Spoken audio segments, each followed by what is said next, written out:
जय हिंद दोस्तों, नमस्कार। कैसे हैं आप सब लोग? आशा करता हूं बहुत अच्छे होंगे। मैं भी आपका हार्दिक स्वागत करता हूं। दोस्तों, आज हम संविधान के आर्टिकल 1 से और आर्टिकल 395 तक कैसे याद करें, बहुत आसान भाषा में। ये कोई आधा अधूरा वाला वीडियो नहीं होगा। अगर मैंने बोल दिया है आर्टिकल 1 से, तो आर्टिकल 1 से स्टार्ट करेंगे। कहां तक जाएंगे? 395 तक। ये सारे आर्टिकल देखेंगे और जहां से हमारे एग्जाम में बहुत सारे प्रश्न देखने को मिलते हैं। साथ साथ में ये नोट्स भी आपको प्रोवाइड कराया जाएगा। कहां से मिलेगा? सारी जानकारी आपको दे दी जाएगी। और साथ साथ में जब हम सारे आर्टिकल पढ़ते होंगे तो आपका पूरा रिवीजन भी पॉलिटी का हो जाएगा। यानी संविधान का पूरा रिवीजन के साथ में आपको सारे अनुच्छेद याद कराऊंगा और अनुच्छेद के साथ साथ कैसे इनको हमेशा के लिए याद कर पाओगे। बहुत सारे लोगों का कमेंट रहता है कि सर आर्टिकल याद नहीं होता। भाई, आर्टिकल सर ऐसे ले आओ कि एक ही वीडियो से बाहर आर्टिकल कभी ना आए। तो बिल्कुल इसके बाहर आपका कोई भी एग्जाम में आर्टिकल नहीं आएगा। अगर आपने बहुत सारे एग्जाम दिए हैं तो आप इसे देखोगे तो आपको पक्का पता लगेगा और साथ में उसके बाद फिर आप कमेंट भी करोगे। मैं आपसे नहीं कहूंगा कि मेरे चैनल को सब्सक्राइब करो, नहीं कहूंगा। आप खुद करके जाओगे ये वीडियो देखने के बाद, क्योंकि इसमें इतना कंटेंट या इतना दम है इस कंटेंट में कि इसमें बहुत सारे प्रश्न समाहित हैं जो आज तक हमारे एग्जाम में किसी ना किसी एग्जाम में पूछे गए। आप भी देखोगे ना तो आप भी देखते रह जाओगे कि सर इस प्रकार से भी क्या आर्टिकल याद कर पाएंगे जैसे आपने करा दिए। बिल्कुल, हम संवैधानिक भाषा का भी उपयोग करेंगे और देसी भाषा के एग्जाम्पल के साथ समझाऊंगा मैं आपको, ताकि आपको हमेशा के लिए यहां पर सेट हो जाए सारे आर्टिकल। बिल्कुल, बहुत आसान भाषा में। बहुत वीडियो आपने देखे होंगे आर्टिकलों के, लेकिन इसको देखने के बाद आप किसी को देखने की जरूरत नहीं है। इसको देखने के बाद और ये नोट्स भी आपको प्रोवाइड कराया जाएगा। कहां से मिलेगा ये मैं आपको पहले ही बता देता हूं। कुछ लोग बताते हैं लास्ट में बताऊंगा ताकि लोग आप पूरा वीडियो देखो। आप देखो या मत देखो वो आपके ऊपर डिपेंड करता है, लेकिन मैं बताऊंगा पीडीएफ कहां से मिलेगा। आप टेलीग्राम पर जाएंगे और टेलीग्राम पर सर्च करेंगे GSY विष्णु सर। ठीक है, GSY विष्णु सर, वहां से सर्च करेंगे और वहां पर एक चैनल खुलकर आएगा। वहां पर मैंने टोटल कंटेंट वहां पर डाल रखा है, वहां से आप डाउनलोड कर लेना। ठीक है, आप वीडियो देखो मत देखो वो आपका है। ठीक है, चलिए हम तो स्टार्ट करते हैं। सबसे पहले बात करेंगे हम आर्टिकल को लेकर। हम आर्टिकल का ही तो वीडियो पढ़ रहे हैं। किसका? आर्टिकल का ही तो वीडियो पढ़ रहे हैं। अगर आर्टिकल की बात करूं मैं, टोटल कितने आर्टिकल है, तो यहां पर दो प्रकार से प्रश्न पूछे जाते हैं। एक पूछा जाता है मूल संविधान में कितने थे भैया, जब संविधान लागू हुआ था तो कितने अनुच्छेद थे? तो आप कहोगे सर तब अनुच्छेद थे 395। तो भाग कितने थे भैया? तो भाग कितने थे? तो भाग थे 22। और अनुसूचियां कितनी थी? अनुसूचियां थी 8। तो ये आर्टिकल हो गए भैया, ये भाग हो गए और ये अनुच्छेद हो, अनुसूचियां हो गई। ठीक है, अनुसूचियां, ये शेड्यूल हो गई। अब आपको वर्तमान की मैं बात करूं, अभी वर्तमान में आपको बताऊं कितना है भैया, कितने अनुच्छेद हो गए। तो भाई ये समझेंगे अनुच्छेद आज भी इतने ही हैं, लेकिन इसमें खंड जोड़ दिए गए। अब आप कहोगे सर खंड क्या होता है? जैसे आपने 19A B C D, आगे मैं आपको बताऊंगा 39A B C D बताएंगे, 43A 21A, यानी इस प्रकार से बहुत सारे खंड जोड़े गए। और उन खंड को जोड़ जाड़कर अगर देखा जाएगा तो 470 प्लस आर्टिकल है। 470 प्लस आर्टिकल हैं और कुछ जगह आपको लिखा हुआ मिलेगा 448 आर्टिकल। ठीक है, कुछ जगह आपको ये मिलेगा, लेकिन ये वाला आंसर बिल्कुल सही है। 470 आर्टिकल है वर्तमान में, सब खंड जोड़ जाड़कर देखा जाए। अगर खंड को जोड़ा जाएगा तो 25 भाग हो चुके हैं। अब आप कहोगे 25वां भाग कौन सा है? 25वां भाग नहीं है भाई, भाग भी 22 है, लेकिन खंड जोड़ दिए गए। अब आप कहोगे किस प्रकार से? तो पर्टिकुलर मैंने भाग का ट्रिक बनाया हुआ है। जो 25 या जो 22 भाग उनको कैसे याद करें, एक ट्रिक के माध्यम से आप देखोगे, वहां एक्सप्लेन किया है। शेड्यूल कितने हैं वर्तमान में? शेड्यूल 12 है। 4 जोड़े गए, वो हम 4 लास्ट में आपको बता देंगे। ठीक है, 4 हम लास्ट में आपको बता देंगे कौन से जोड़े गए। तो वर्तमान में कितने आर्टिकल हैं, कितने अनुसूचियां हैं, कितने भाग हैं, मैंने आपको बताया। तो भाग कितने हैं? खंड को जोड़ेंगे तो 25 हो जाएंगे, वैसे 22 ही भाग हैं। ठीक है, अब हम बात करते हैं भाग 1 से हम स्टार्ट करेंगे और भाग हम 22 तक करने वाले हैं। जो खंड है उनको भी साथ साथ में करेंगे। चलिए तो हम स्टार्ट करते हैं बिना कुछ देरी के। जिस भी भगवान को आप मानते हो, माँ बाप को, भगवान को, जिसको भी, यार दोस्त, गर्लफ्रेंड, जिसको भी, उसका नाम लेके आंख बंद करके नाम लेके स्टार्ट करते, ताकि बस प्रश्न इससे बाहर हमारे एग्जाम में जाए ही ना। तो भाग एक, आपको मैंने कहा था भाग एक में क्या, संघ और उसके राज्य क्षेत्र। तो हम सिंपल सा समझेंगे, भाग एक में या तो केंद्र के बारे में और राज्यों के बारे में बताया गया होगा, और आर्टिकल अनुच्छेद 1 से 4 के बीच में। तो अनुच्छेद 1 से 4 के बीच में जानेंगे कि 1 से 4 में क्या क्या है। तो पहला अनुच्छेद क्या कहलाता है? पहला अनुच्छेद कहलाता है कि भारत का नाम और राज्यों का संघ होगा। तो हम ये भी कह सकते हैं भारत अर्थात इंडिया राज्यों का संघ होगा, इंडिया राज्यों का संघ होगा। हम ये भी कह सकते हैं भैया दोनों बात एक ही है। कहने का मतलब संविधान में भारत के दो नाम उल्लेखित है, एक इंडिया और एक भारत।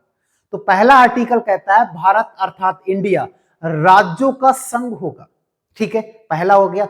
दूसरे में दो बातें याद रखनी है और तीसरे में तीन बातें याद रखनी है। पहले में मैंने बता दिया, दूसरे में दो बातें क्या है, प्रवेश और स्थापना। तीसरे में तीन बातें कौन कौन सी हैं, गठन, क्षेत्र, या ऐसे लिख सकते, गठन, सीमाओं और नाम। आप कहोगे तीन यहां पर और दो यहां पर, इसका मतलब क्या है, नए राज्यों का अगर प्रवेश और स्थापना होगी तो आर्टिकल 2 के तहत होगी।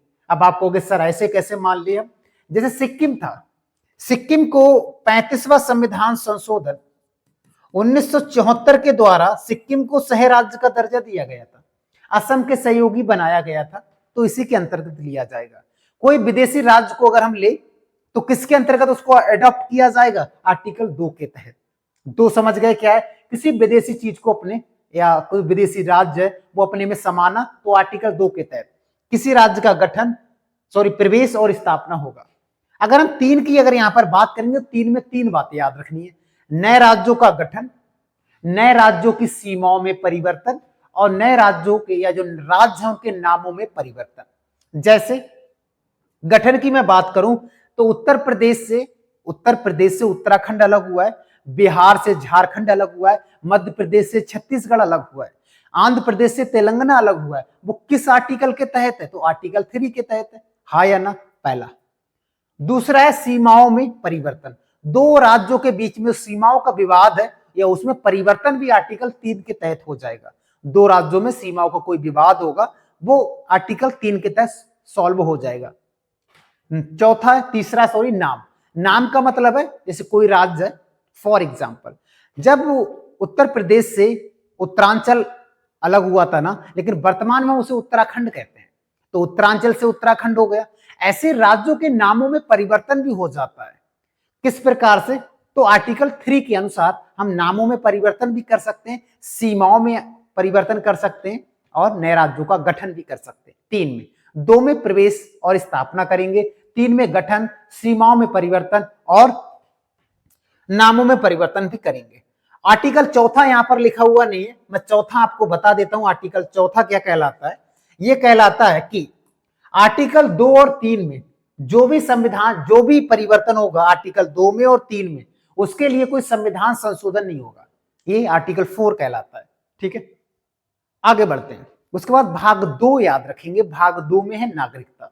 क्या है, नागरिकता के बारे में आर्टिकल होंगे 5 से 11 के बीच में, हाँ या ना, तो वही करने वाले। भाग 2 में क्या है, आप कहोगे नागरिकता, आर्टिकल 5 से 11। और भारत की नागरिकता कैसी है, तो आप कहेंगे इकहरी नागरिकता है। कैसी नागरिकता है, तो इकहरी नागरिकता है। और इसका प्रावधान कहां से लिया गया, तो आप कहेंगे सर ब्रिटेन से लिया गया। भाई कहां से लिया गया, तो आप कहेंगे सर ब्रिटेन से लिया गया, ठीक है। अब इन आर्टिकलों को याद रखेंगे। अगर आपको ट्रिक से याद रखना है तो मैंने इनको पर्टिकुलर ट्रिक से भी करा रखा है, तो आप ट्रिक से भी देख सकते हो, लेकिन यहां पर हम ऐसे ही देखेंगे, ठीक है। चलिए बढ़ते हैं, ये वाला कलर है।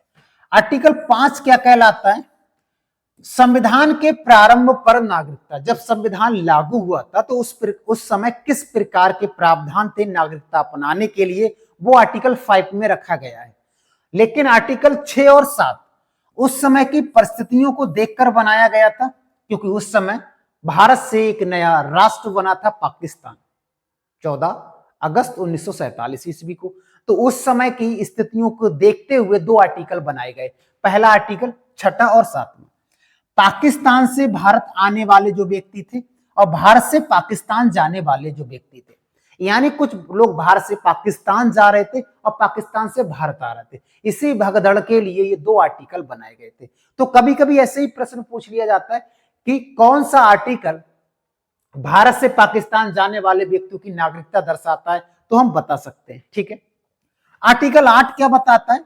भारत के बाहर कोई व्यक्ति रह रहा है, भारत के बाहर कोई जॉब कर रहा है, इंजीनियर है, डॉक्टर है, A to Z जो भी है, भारत के बाहर रह रहा है, लेकिन उस देश की नागरिकता नहीं ली उसने, भारत के बाहर जॉब कर रहा है भारत का ही नागरिक। तो आर्टिकल जो 8 है ना, वो सुरक्षा देता है उनको कि आप भारत के ही नागरिक रहोगे जब तक किसी देश की नागरिकता ना ले लो। अगर किसी देश की नागरिकता ले ली तो भारत की नागरिकता स्वतः समाप्त हो जाएगी। तो आर्टिकल 8 कहता है बिंदास होकर जाइए, आप भारत के ही नागरिक है। ठीक है, तो यही कहलाता है 8 वाला, यानी भारत के बाहर रहने वाले भारतीय मूल के कुछ लोगों के नागरिकता का अधिकार। ठीक है, 9 क्या कहलाता है? 9 ये कहलाता है अगर आप उस देश में रह रहे हो और आपको उस देश का कंडीशन अच्छा लगा, रीति रिवाज अच्छा लगा, लोग अच्छे लगे, तो सोचोगे भाई बस जाते हैं भैया।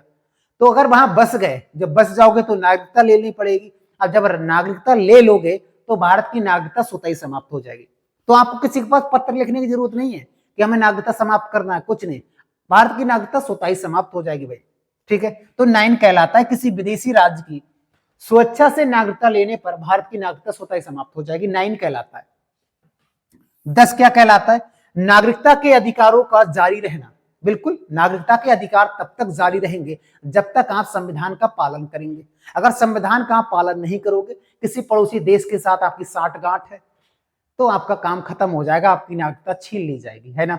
तो नागरिकता के अधिकार बने रहेंगे भाई, लेकिन आप संविधान का पालन करेंगे, ऐसा कोई कानून या ऐसा कोई कानून नहीं तोड़ेंगे जो वर्तमान में कानून हो। 11 क्या कहलाता है? संसद कानून द्वारा नागरिकता के अधिकारों में विनियमित करेगी, यानी संसद को ही अधिकार है कि नागरिकता पर संशोधन कर सकती है।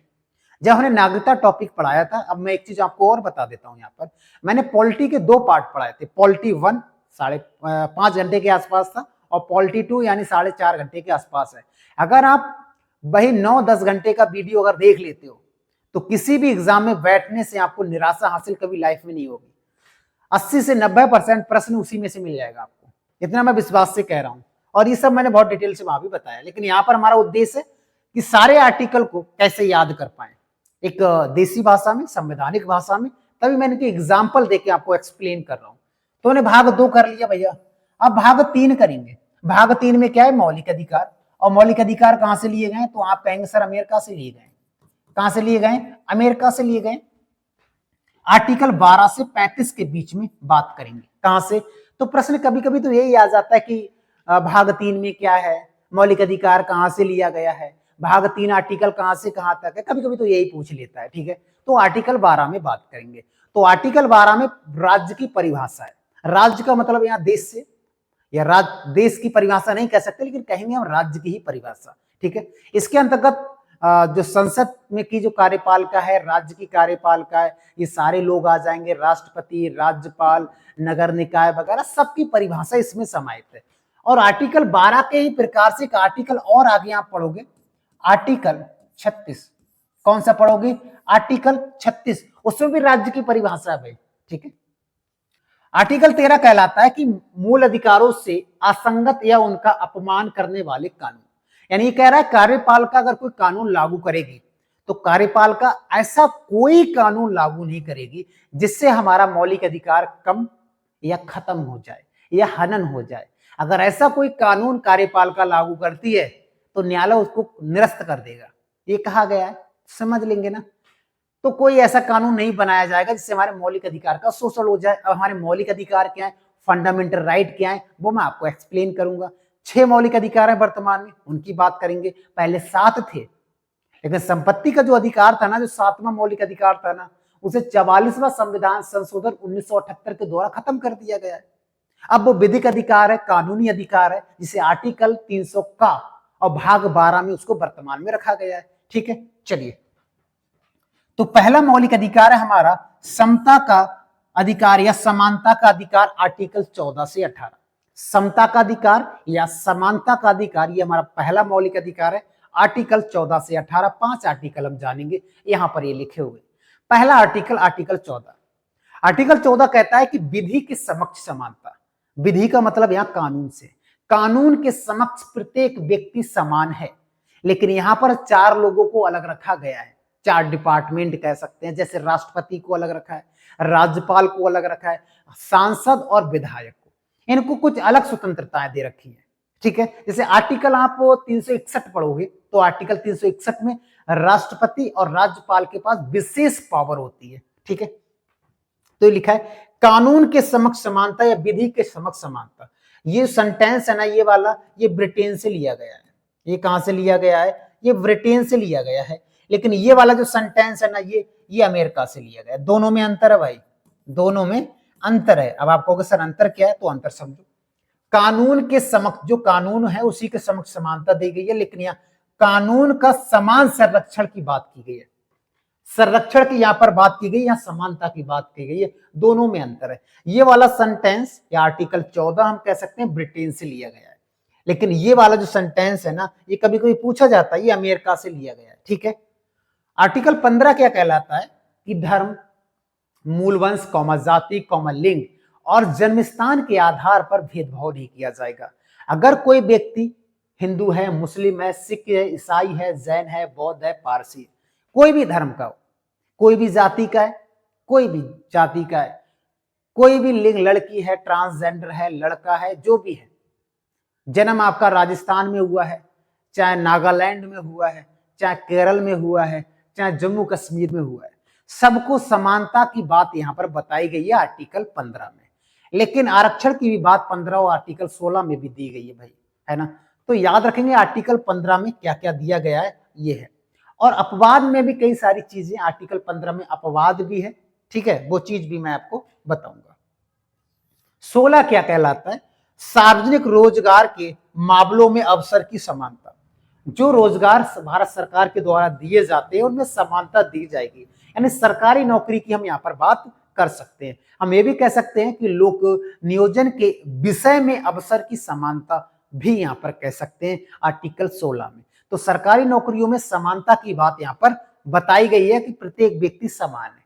जब हम फॉर्म वगैरह अप्लाई करते हैं तो सब समान है, लेकिन आरक्षण वहां पर दिया जाता है। किसी की फीस 100 कटती है, किसी की 500 कटती है, वो अलग मैटर है।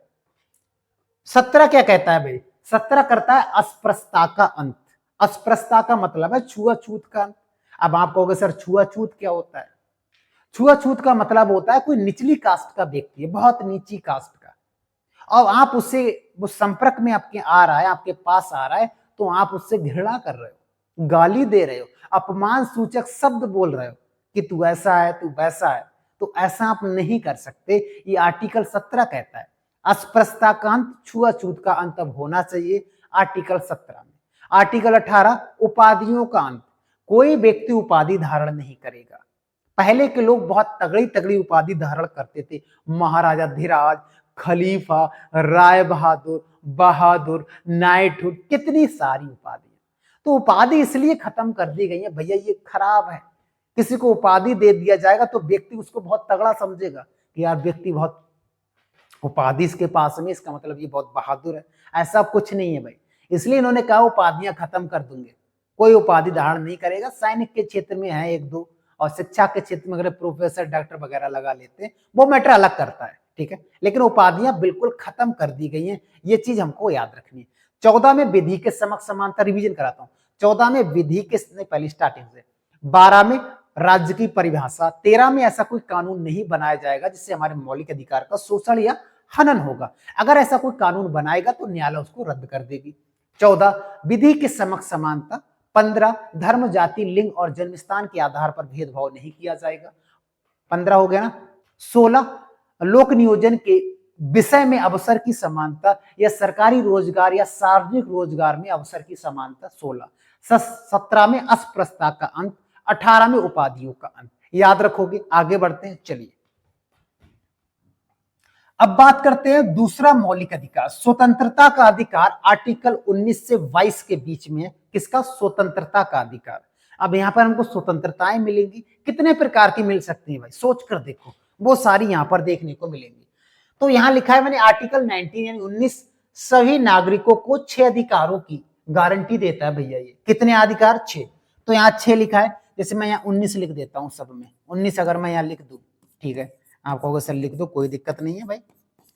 अब जो ABCD है हम इसकी जगह का, खा, गा, घा ये भी लिख सकते हैं, ऐसा जरूरी नहीं ABCD, हम या का लिख सकते हैं या खा, गा, घा, अड़ा इस प्रकार से भी लिख सकते हैं, लेकिन मैंने यहाँ पर ABCD प्रकार से लिखा हुआ है।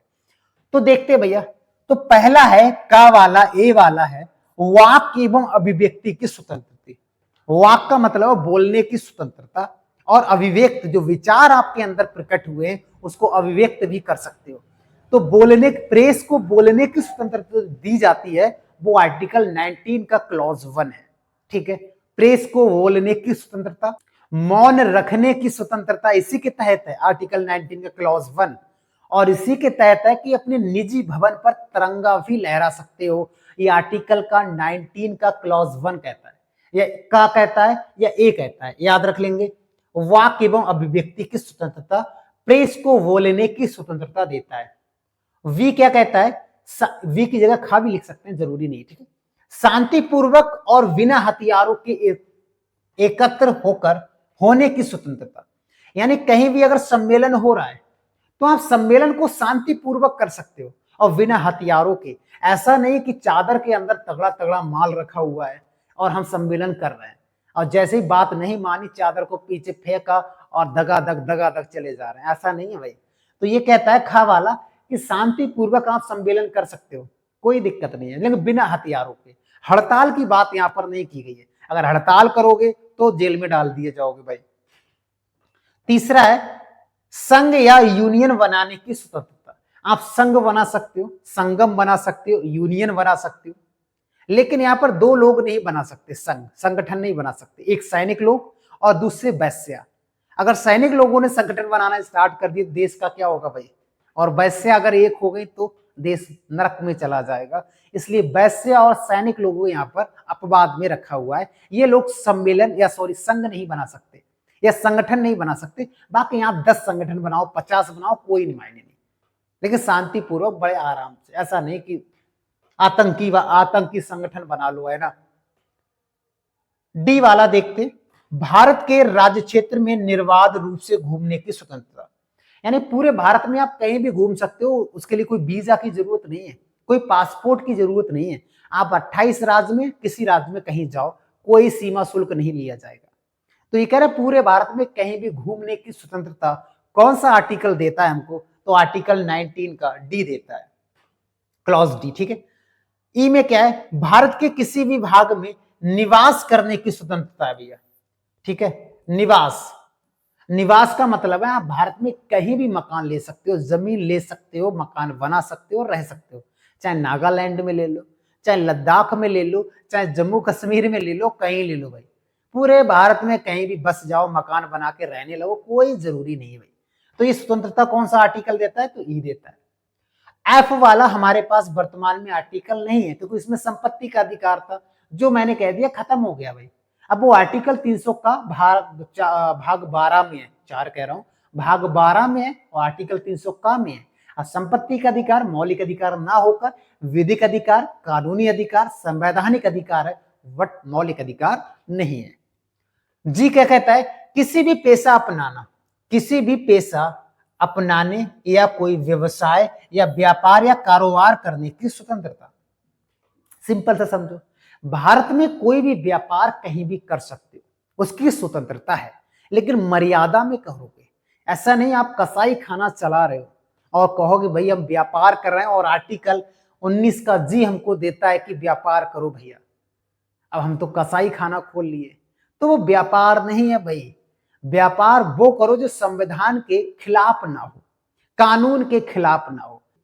दारू बंद है, शराब बंद है, आप सप्लाई कर रहे हो, आप कहोगे भाई हम व्यापार कर रहे हैं भाई अपना, तो ऐसा व्यापार करने की जरूरत नहीं है जिससे किसी कानून का उल्लंघन हो जाए, ठीक है। व्यापार कर सकते हो लेकिन सीमाओं में, मौलिक अधिकार भी सारे सीमाओं में दे रखे हैं, अनलिमिटेड नहीं, लिमिटेड है भैया। आर्टिकल 20 क्या कहलाता है? अपराधों के लिए दोष सिद्ध के संबंध में संरक्षण।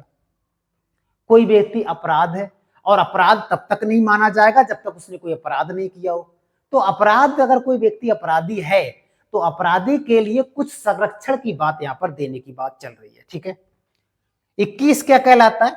21 कहलाता है जीवन एवं व्यक्तिगत स्वतंत्रता, या हम ये कह सकते हैं, ये ज्यादातर यही लिखा हुआ मिलेगा आपको, प्राण एवं देह की स्वतंत्रता।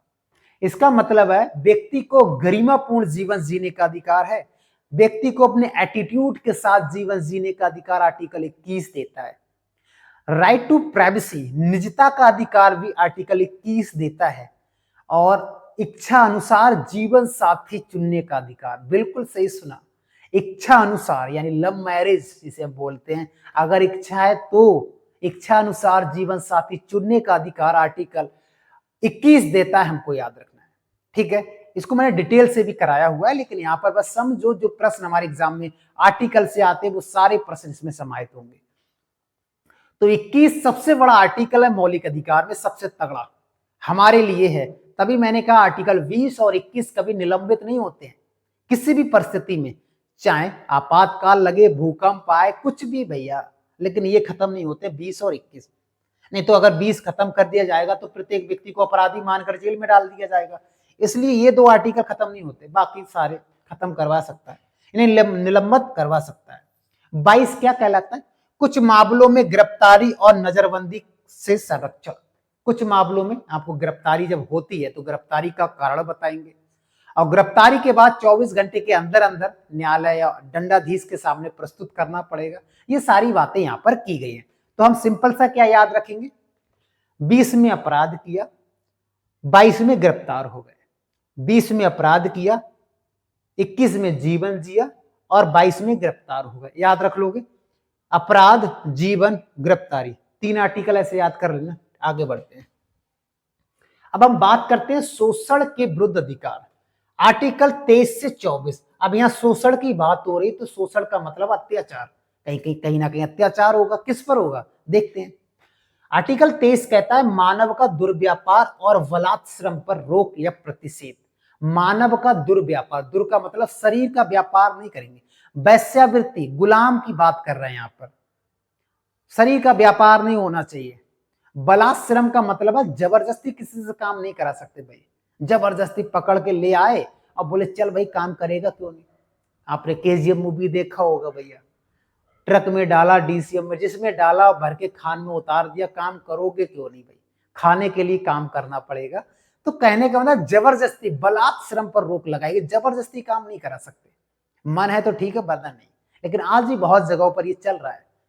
आर्टिकल 24 क्या कहता है? कारखानों और खदानों में या जोखिम भरे कार्यों में 14 वर्ष से कम उम्र के बच्चे नहीं होने चाहिए।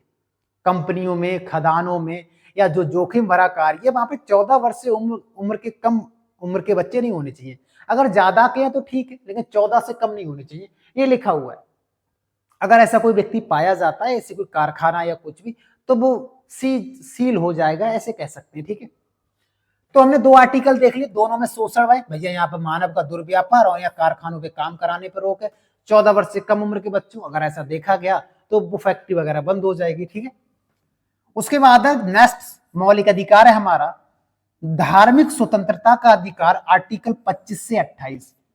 अब यहाँ धार्मिक की स्वतंत्रता दी जाएगी, धर्म के बारे में हमको स्वतंत्रता दी जाएगी 25 से 28 के बीच में। कैसे देखते भैया, एक है हमारा 25 में है अंतःकरण की स्वतंत्रता और धर्म को अबाध रूप से मनाने, आचरण और प्रचार प्रसार करने की स्वतंत्रता। सिंपल समझो, किसी भी धर्म को मनाने, कोई भी धर्म जो भी आपको अच्छा लगे, जबरदस्ती नहीं कि आपको ये धर्म मनाना है, किसी भी धर्म को मनाने, आचरण करने, प्रचार प्रसार करने की स्वतंत्रता देता है। किसी भी धर्म में कन्वर्ट होने की भी स्वतंत्रता देता है, किसी भी धर्म में कन्वर्ट भी हो जाओ भैया, ये लिखा अंतःकरण की स्वतंत्रता, कन्वर्ट होने की स्वतंत्रता। किसी भी धर्म को आप मना सकते हो, त्योहार मना सकते हो, कुछ भी। आर्टिकल 25 से सिखों को पंचकक्का रखने का अधिकार आर्टिकल 25 ही देता है, ठीक है। आर्टिकल 26 क्या? धार्मिक मामलों के प्रबंधन की स्वतंत्रता। धार्मिक मामलों का मतलब, मान लेते हैं जिस भी धर्म के आप हो, अपने धर्म के मामलों में प्रबंध भी कर सकते हो। जैसे मान लेते कुछ ऐसे मंदिर हैं जहां पर आप पैंट शर्ट पहन के नहीं जा सकते, धोती कुर्ता पहनोगे। ऐसे बहुत सारे मंदिर है जहां पर स्नान करने के बाद ही मंदिर के अंदर जाओगे। तो ये कुछ प्रबंध करते हैं हम लोग धर्म के लोग, तो वो प्रबंधन अपने धर्म के प्रति प्रबंधन करने की स्वतंत्रता भी देता है। 27 किसी विशेष धर्म के प्रचार हेतु कर देने की स्वतंत्रता। ये कहा गया किसी एक धर्म की अभिवृद्धि के लिए, एक धर्म को वृद्धि के लिए आप सरकार जो कर टैक्स लेती है ना, वो टैक्स खत्म नहीं करेगी। दूसरा कारण ये है, जो भी व्यक्ति इस पे चढ़ावा देता है उस पर कोई टैक्स नहीं लिया जाएगा। हम ये भी कह सकते हैं, दो तरीके हो सकते हैं यहाँ पर, एक तो चढ़ावा देने से कोई टैक्स वगैरह नहीं लिया जाएगा, और दूसरा राज्य या देश एक धर्म के प्रति अपना योगदान नहीं देगा, ये कहा गया है। 28 ये कहता है कि धार्मिक शिक्षा में भाग लेने की स्वतंत्रता है या नहीं है। तो बहुत सारे ऐसे कॉलेज या ऐसे इंस्टीट्यूट हैं जहां पर धार्मिक शिक्षा दी जाती है, तो वो सरकार द्वारा भी रुपए दिया जाता है, और खुद के किसी के निजी भी कॉलेज है, कुछ मदरसे हैं, कुछ आर्य समाज मंदिर यानी आर्य समाज कॉलेज है। इस प्रकार के बहुत सारे कॉलेज या संस्थान है जहां पर धार्मिक शिक्षा भी दी जाती है।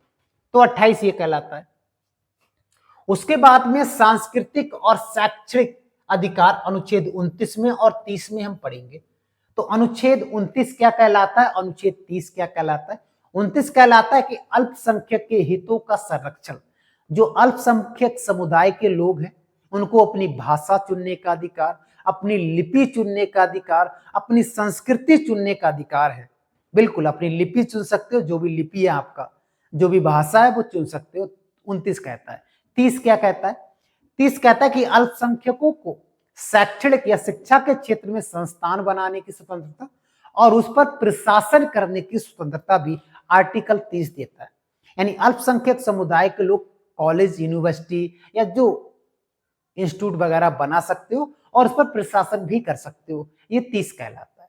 30 तक किया। 31 नहीं है तो 31 में संपत्ति का अधिकार था, जो 44वां संविधान संशोधन 1978 के द्वारा उसको खत्म कर आर्टिकल 300 का भाग 12 में रखा गया है। अब वो संपत्ति का अधिकार एक मौलिक अधिकार नहीं है, एक कानूनी अधिकार है।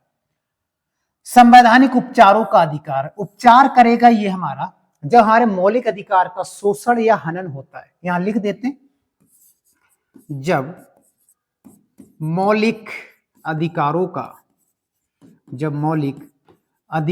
का शोषण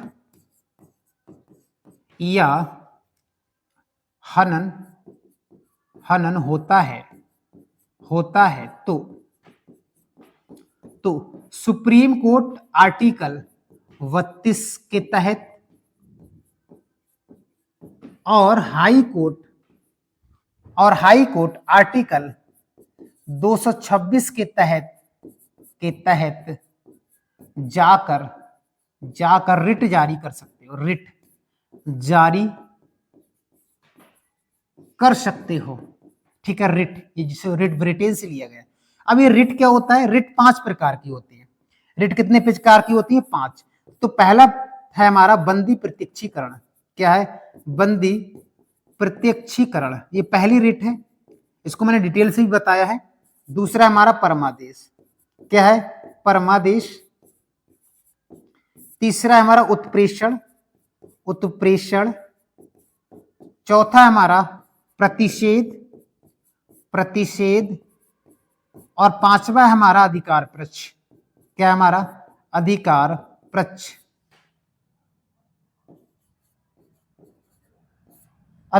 पक्ष, क्यू वारंटो। ठीक है, बंदी प्रत्यक्षीकरण का मतलब है, इनके शाब्दिक अर्थ हमको यहाँ पर मैं आपको केवल बता रहा हूँ, केवल इनके शाब्दिक अर्थ यहाँ पर बता रहे हैं, और यही एग्जाम में ज्यादा आता है।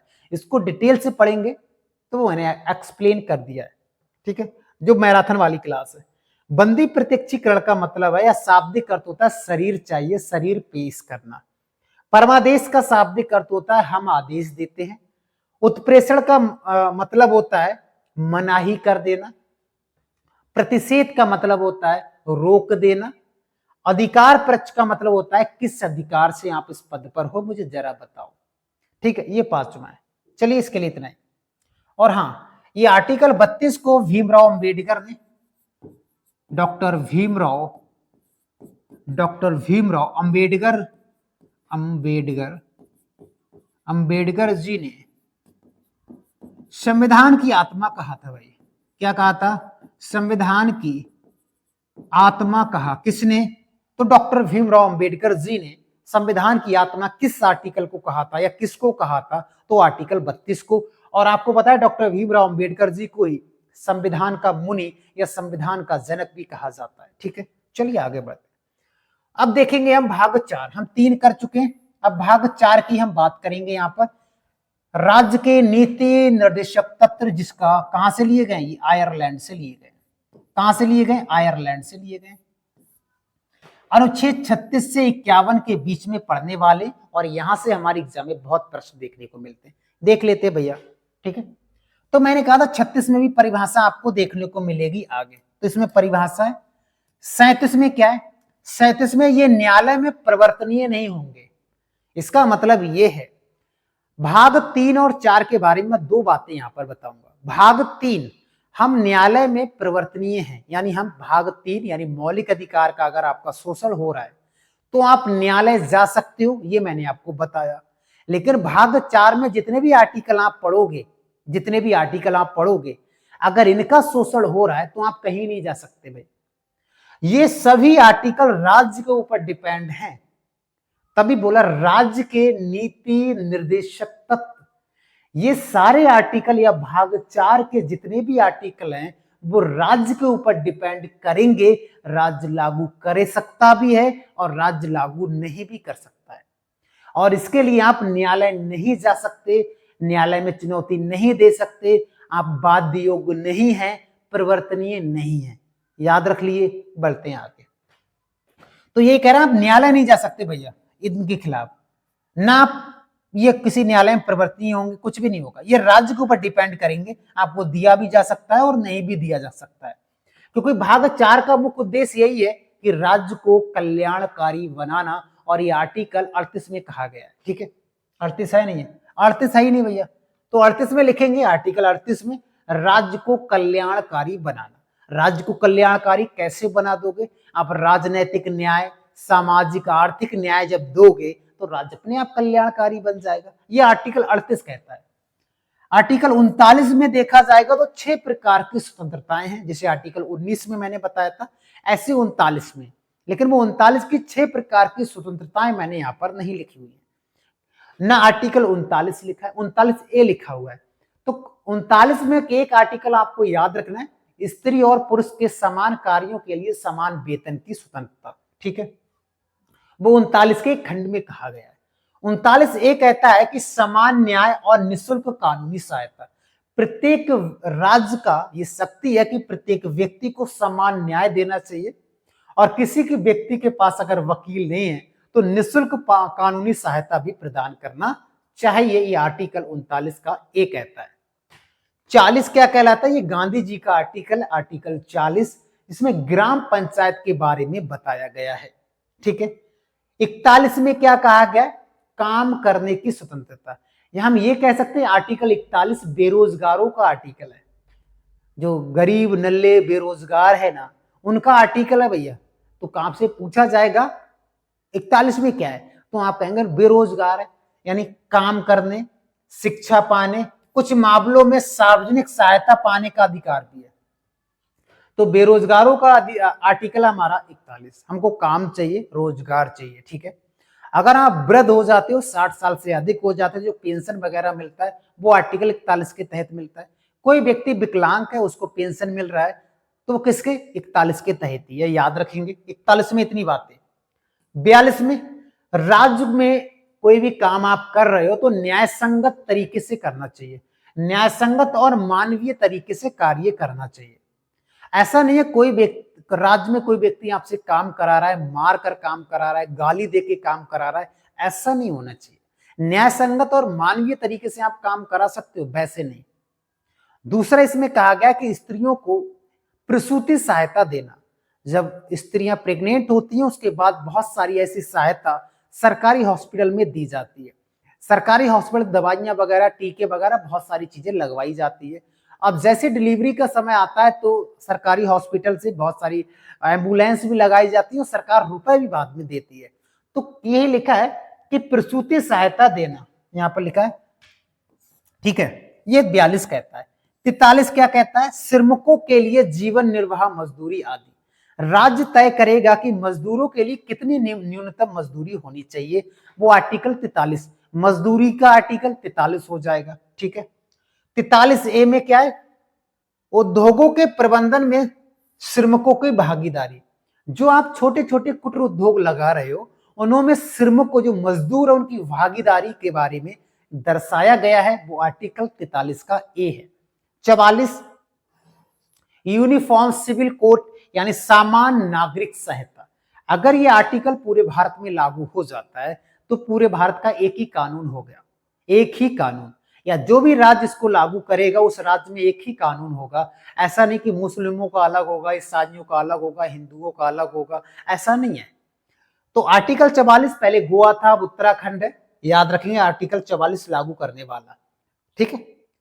45 में बच्चों के लिए निःशुल्क और अनिवार्य शिक्षा प्रदान कराना। बच्चों का मतलब है 6 वर्ष से कम, पहले 6 से 14 वर्ष हुआ करता था, लेकिन इसमें चेंज कर दिया गया है। अब इसमें यह कहा गया है कि 6 से कम उम्र के बच्चों की देखभाल और शिक्षा से संबंधित मामले राज्य तय करेगा, यह बताया गया है, ठीक है। 46 45 कर लिया क्या, 45 हो गया। 46 में यह कहा गया है अनुसूचित जाति और अनुसूचित जनजाति और ओबीसी के लिए शैक्षणिक और आर्थिक सहायता, यानी ओबीसी वाले, एससी वाले और एसटी वालों के लिए शैक्षणिक के क्षेत्र में की सहायता की बात की गई है, या हितों में बढ़ावा देने की बात की है 46 में, ठीक है। 47 में यह कहा गया है पोषाहार का स्तर आपको ऊंचा करना है।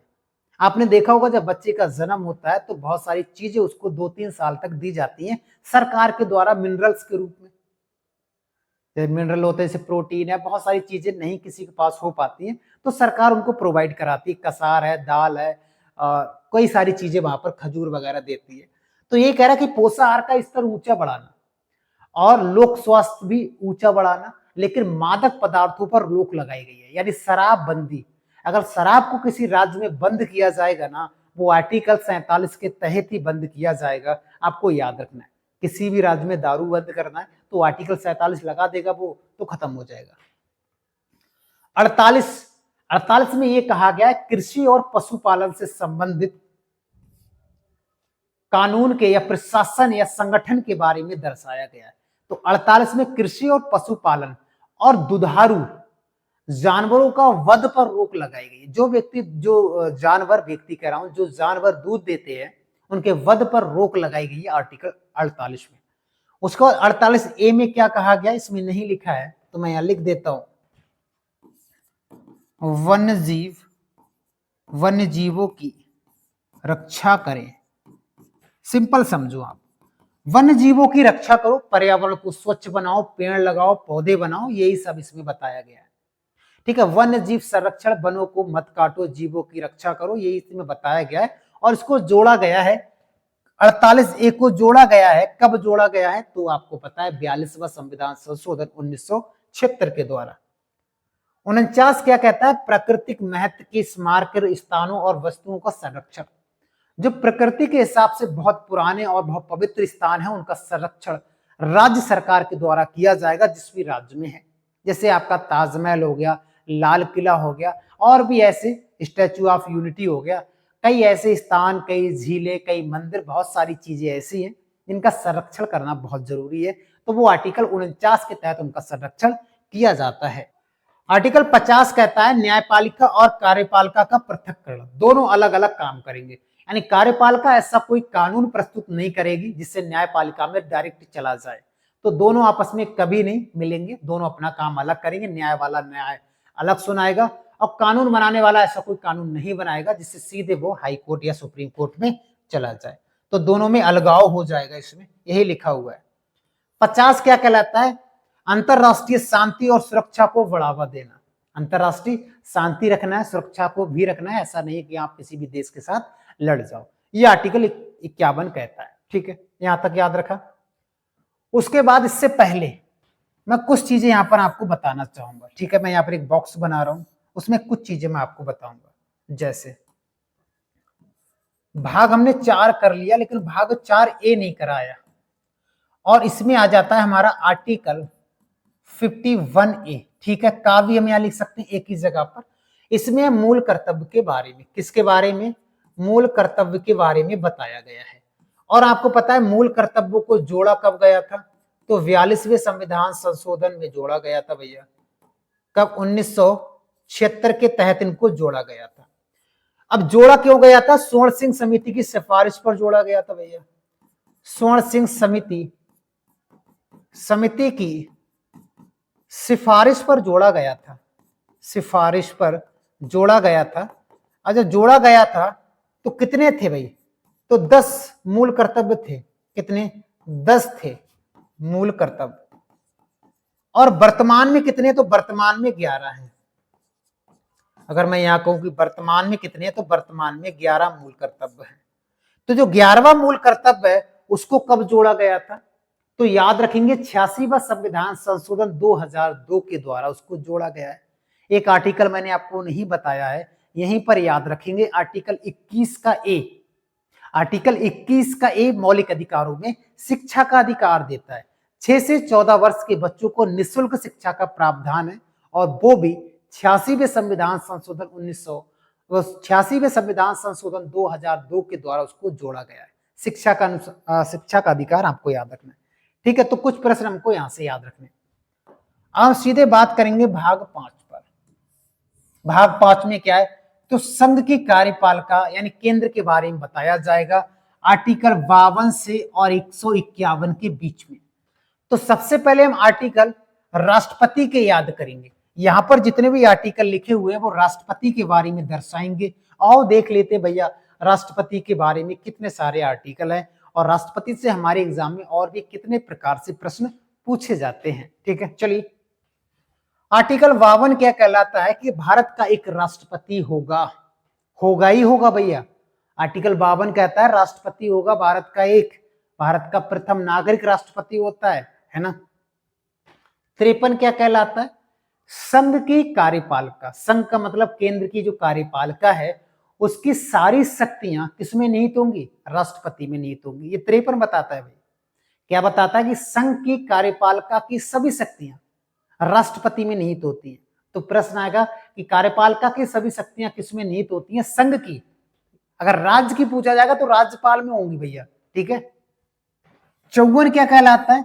54 कहलाता है राष्ट्रपति का निर्वाचन मंडल। दोनों में अंतर है, ये निर्वाचन मंडल अलग है और नीति अलग है। नीति जो है या रीति जो है वो आयरलैंड से ली गई है, आयरलैंड से ली गई है। और जो निर्वाचन है ना वो अमेरिका से लिया गया है। कहां से लिया गया है? अमेरिका से लिया गया है, हमको याद रखना है। ठीक है, निर्वाचन मंडल।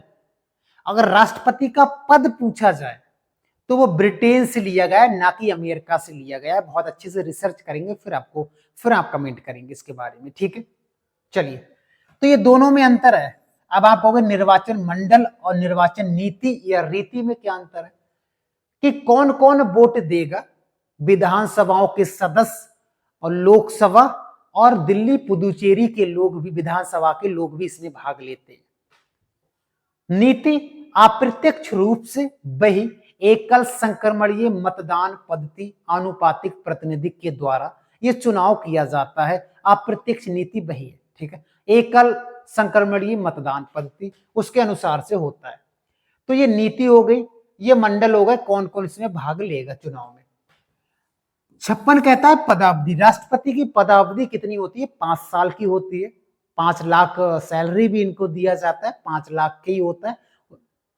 5 साल का कार्यकाल होता है, उससे पहले भी अपना ये त्याग पत्र उपराष्ट्रपति को दे सकते हैं। 57 में क्या है? पुनर्निर्वाचन या पुनः निर्वाचन के लिए पात्रता। कोई भी राष्ट्रपति एक बार बन जाता है, जब वो दोबारा बना जाता है उसके लिए पर्टिकुलर एक आर्टिकल है 57, पुनः निर्वाचन करने की स्वतंत्रता। 58 में क्या है? राष्ट्रपति की योग्यता।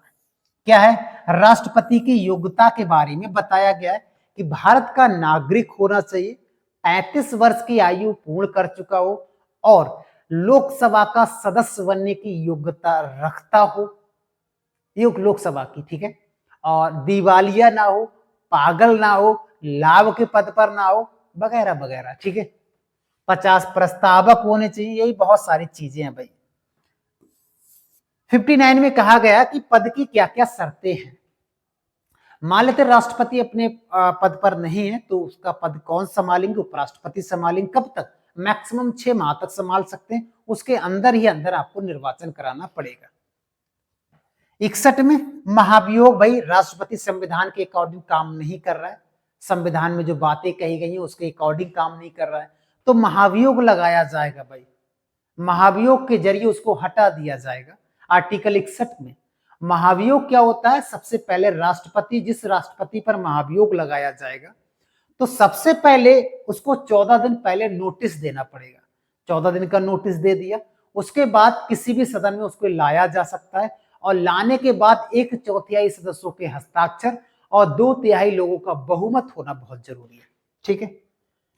62 में क्या कहा गया कि राष्ट्रपति का पद रिक्त हो जाएगा तो कैसे भरा जाएगा, उसके बारे में इसमें बताया गया, ठीक है। तो 62 तक हम कर चुके हैं। उसके बाद में उपराष्ट्रपति के आर्टिकल है, उपराष्ट्रपति के आर्टिकल अब यहां से और यहां तक पढ़ेंगे, ठीक है। ये उपराष्ट्रपति के आर्टिकल है, उपराष्ट्रपति, ठीक है। चलिए उपराष्ट्रपति भी देखते। सबसे पहला भारत का एक उपराष्ट्रपति होगा, ये किस आर्टिकल में कहा गया? ये आर्टिकल 63 में कहा गया। 63, 62 नहीं है, 63 है, ठीक है। 64 में क्या कहा गया? उपराष्ट्रपति का राज्यसभा का अध्यक्ष होना, यानी जो उपराष्ट्रपति होता है वो 2 पद संभालता है, एक तो उपराष्ट्रपति भी होता है और राज्यसभा का सभापति भी चुना जाता है। 64 के जरिए से ये कहा गया है। 65 में क्या कहा गया है? 65 नहीं, 66 लिखा है यहाँ पर। राष्ट्रपति का चुनाव, राष्ट्रपति के चुनाव में मनोनीत सदस्य भी भाग लेते और निर्वाचित सदस्य भी भाग लेते हैं, और इसका भी चुनाव वैसे ही होता है जैसे राष्ट्रपति का होता है। आनुपातिक प्रतिनिधित्व एकल संक्रमणीय मतदान पद्धति के द्वारा अप्रत्यक्ष रूप से।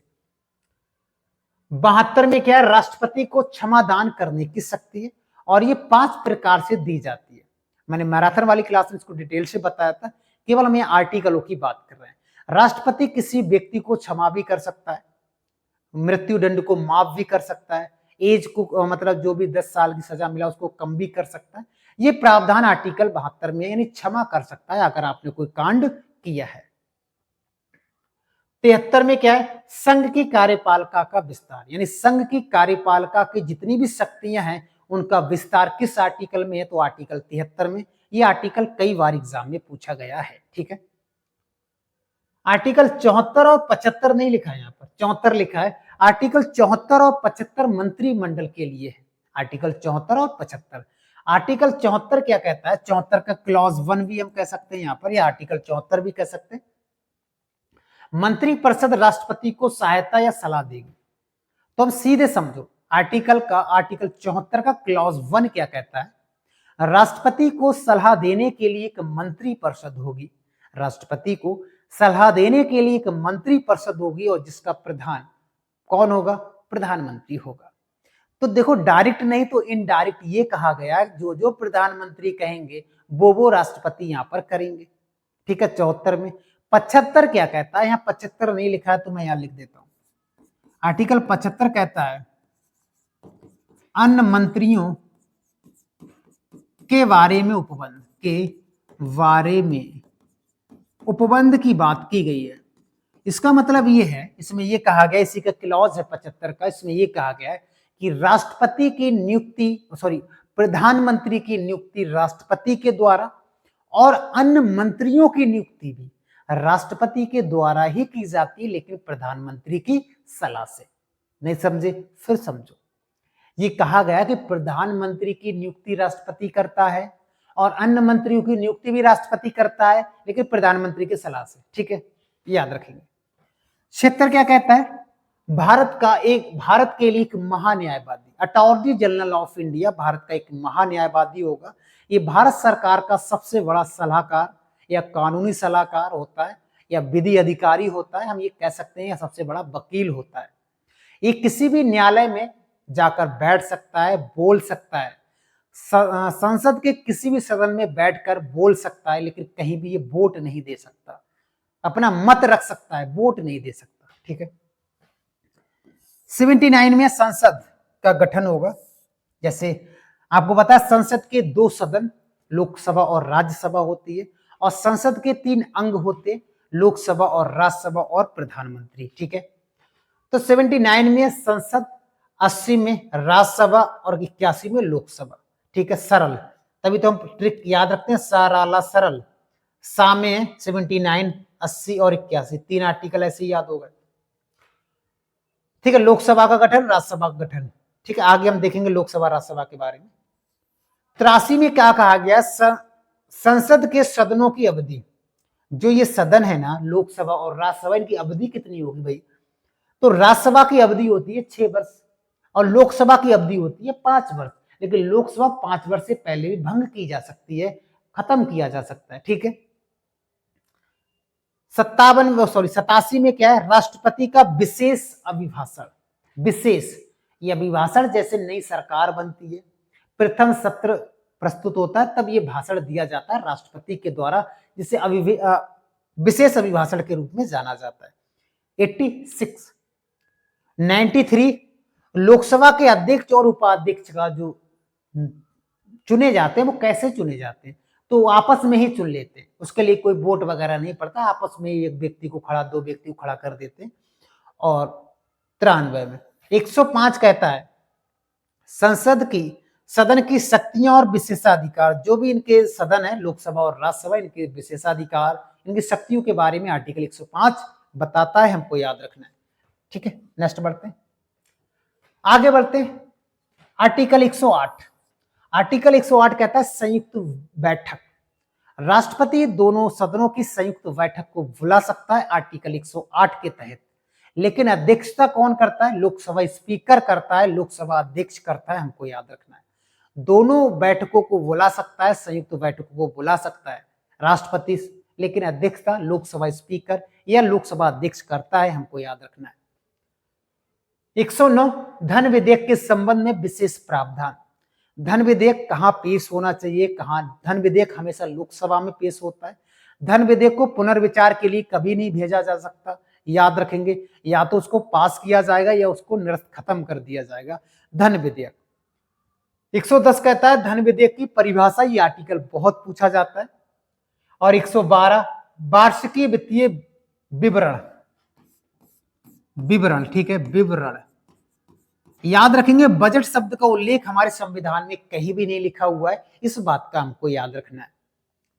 114 में विनियोग विधेयक के बारे में बताया गया है। जब हमने मैराथन कराया था तो वहां पर बहुत सारे विधेयक के बारे में मैंने एक्सप्लेन किया था डिटेल से, तो वहां पर आप देख के जाकर देख सकते हो।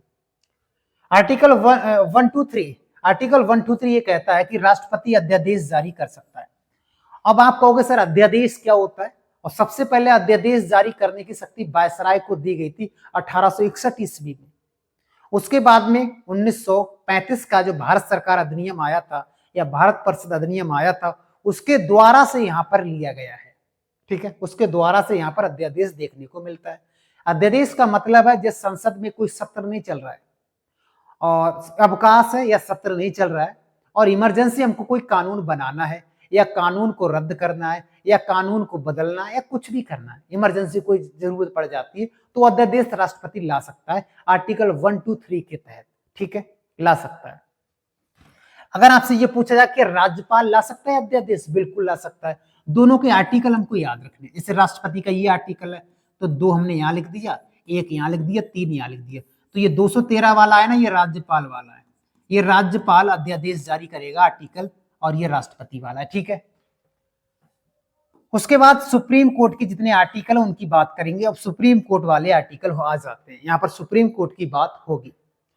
तो आर्टिकल 124 सर्वोच्च न्यायालय की स्थापना के बारे में बताया गया है।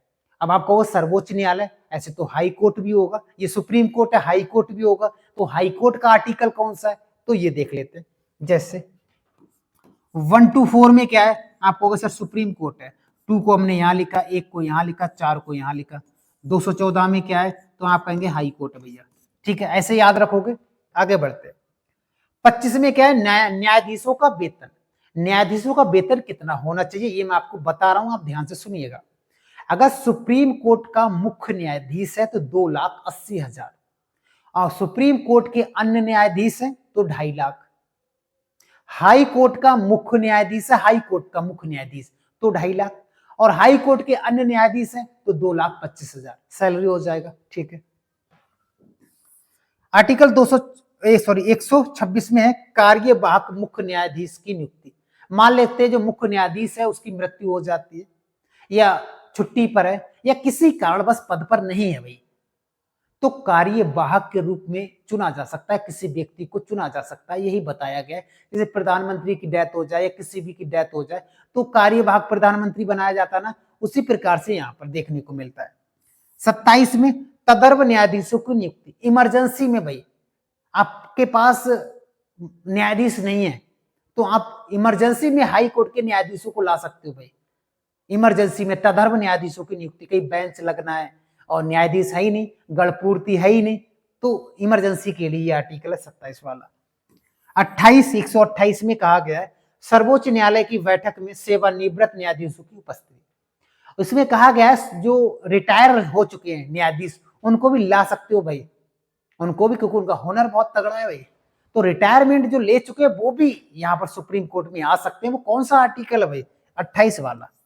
29 में क्या कहा गया है कि सर्वोच्च न्यायालय एक अभिलेख न्यायालय होगा, यानी सर्वोच्च न्यायालय जो बोल देगा वो कानून है, वो सभी नीचे के जितने भी न्यायालय हैं वो सभी मानेंगे, ये कहा गया है।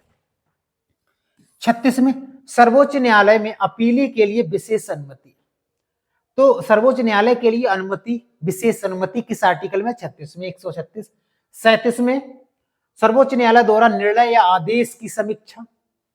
41 में भारत के सर्वोच्च न्यायालय का निर्णय सभी न्यायालयों में बाध्यकारी होगा। मैंने बोला था आर्टिकल 141 बोलता है सभी न्यायालयों में बाध्यकारी होगा, जो भी ये दे देगा। 48 ये बहुत इंपॉर्टेंट है भाई हमारे लिए, ये वाला आर्टिकल। नियंत्रक महालेखा परीक्षक, कैग बोलते हैं इसको, controller auditor general, CAG, article 148। ये भारत सरकार का लेखा जोखा संभालता है भैया, कहां पर कितना रुपया खर्च हुआ, कहां पर पूरा साल का पूरा विवरण देखता है ये। इसका नाम है महालेखा परीक्षक, याद रखेंगे। और इसको राष्ट्रपति चुनता है भाई इसको, प्रधानमंत्री की सलाह से। ठीक है। 49 में कैग के कर्तव्य और शक्तियों के बारे में इसमें बताया गया है। उसके बाद में नेक्स्ट बात करते हैं हम, ये आर्टिकल जितने भी हम यहाँ पर देख रहे हैं वो राज्यपाल वाले हैं, गवर्नर वाले हैं, राज्यपाल। ठीक है। राज्यपाल वाले आर्टिकल हम बात करेंगे, भाग 6 की बात करेंगे। ठीक है। तो ये संघ क्यों लिखा है भैया, यहाँ राज्य होना चाहिए, है ना, राज्य। ठीक है, राज्य की कार्यपालिका। ठीक है, आर्टिकल 152 से 237 के बीच में। चलिए देख लेते हैं। जैसे याद रखेंगे जिस प्रकार से केंद्र में राष्ट्रपति होता है उसी प्रकार से राज्यों में राज्यपाल होता है। लगभग उनकी शक्तियां समान होती हैं, लगभग 90% शक्तियां समान होती हैं, लेकिन आर्टिकल तो अलग होंगे ही ना। जैसे मैंने कहा था, मैं इधर आर्टिकल 52 में क्या बोला था मैंने, राष्ट्रपति का पद, ऐसे आर्टिकल 153 में राज्यपाल का पद। राज्यों के लिए एक राज्यपाल होगा, ये आर्टिकल 153 कहलाता है। ठीक है। 54 क्या कहलाता है कि राज्यपाल की कार्यकारी शक्तियां, यानी हम ये कह सकते हैं यहां पर जो आर्टिकल मैंने 53 में आपको लिखाया था ना, वही चीज यहां पर लागू होगी। बस केंद्र की जगह राज्य कर देना है और राष्ट्रपति की जगह राज्यपाल कर देना है, बस इतना सा अंतर करना है। जैसे 53 में मैंने ये कहा था संघ की कार्यपालिका की शक्तियां राष्ट्रपति में निहित होगी, तो यहाँ राज्य की कार्यपालिका की सभी शक्तियां राज्यपाल में निहित होगी, राज्य की, याद रखेंगे। 154 कहलाता है। 155 नियुक्ति, इसकी नियुक्ति कौन करता है, राज्यपाल की, तो राष्ट्रपति के द्वारा होती है, प्रसाद पर्यंत काम करता है। आर्टिकल 155 में नियुक्ति राष्ट्रपति के द्वारा। 56 में कार्यकाल, वैसे तो 5 वर्ष का होता है, लेकिन जब चाहे तो राष्ट्रपति इसको भगा सकता है, मार सकता है। ठीक है। 57 में योग्यताएं क्या क्या होनी चाहिए, भाई राष्ट्रपति वाली योग्यताएं, भारत का नागरिक, 35 वर्ष की आयु पूर्ण कर चुका हो और लोकसभा का सदस्य बनने की योग्यता रखता हो, पागल ना हो, दिवालिया ना हो, वगैरह वगैरह। ठीक है। 159 में शपथ, शपथ कौन देगा भैया राज्यपाल को? तो राज्यपाल को शपथ देने का काम कौन करता है? तो याद रखेंगे हाई कोर्ट का मुख्य न्यायाधीश।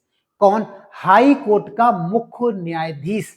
और राष्ट्रपति को शपथ कौन देगा? मैंने बताया था, पता नहीं बताया या क्या बताया मुझे नहीं पता, लेकिन फिर से मैं बता देता हूं। राष्ट्रपति की अगर हम बात करें शपथ की और राज्यपाल की बात करें शपथ की, दोनों में क्या अंतर है? राज्यपाल को हाई कोर्ट वाला दे देगा, इसको सुप्रीम कोर्ट वाला दे देगा। हाई कोर्ट का जो मुख्य न्यायाधीश होगा वो राज्यपाल को शपथ देगा और सुप्रीम कोर्ट का मुख्य न्यायाधीश होगा वो राष्ट्रपति को शपथ देगा। ये हमको याद रखना है, ठीक है।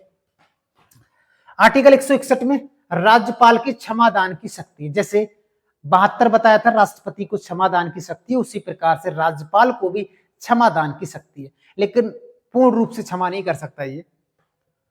62 में राज्य की कार्यपालिका शक्ति का विस्तार, जैसे मैंने 73 में बताया था ना कि संघ 73 संघ की कार्यपालिका की शक्ति का विस्तार, ऐसे यहां पर बताया गया आर्टिकल 162 में राज्य की कार्यपालिका शक्ति का विस्तार।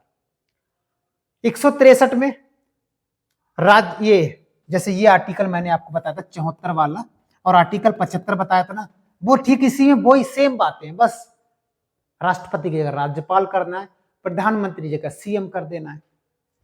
यही लिखा है 64 में, पहले 63 देख लेते हैं। राज्यपाल को सलाह देने के लिए एक मंत्री परिषद होगी, राज्य की मंत्री परिषद, और उसका प्रधान मुख्यमंत्री होगा। इसमें क्या क्या है 64 में? इस 64 में ये कहते हैं सीएम का पद है भैया, मुख्यमंत्री इसी के द्वारा चुना जाता है। मंत्रियों के बारे में अन्य उपबंध है, यानी मुख्यमंत्री की नियुक्ति राज्यपाल के द्वारा, अन्य मंत्रियों की नियुक्ति भी राज्यपाल के द्वारा, लेकिन मुख्यमंत्री की सलाह से। 165 महाधिवक्ता, जैसे आर्टिकल 76 मैंने बताया था ना, ऐसे ही है। देखो 74, 75, 76 वैसे ही आर्टिकल आ रहा है ना।